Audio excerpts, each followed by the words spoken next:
Hello guys, let's start installing wires. Oh, what's this?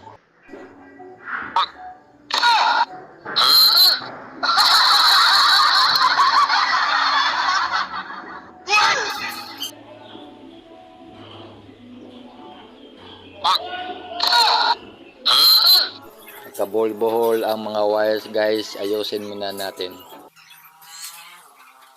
Ito yung number 12 standard wire.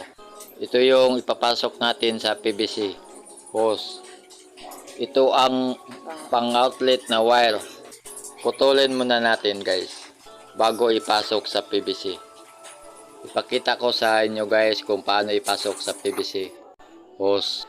Okay guys, ipasok natin sa PVC hose. Silipin natin baka may butiki.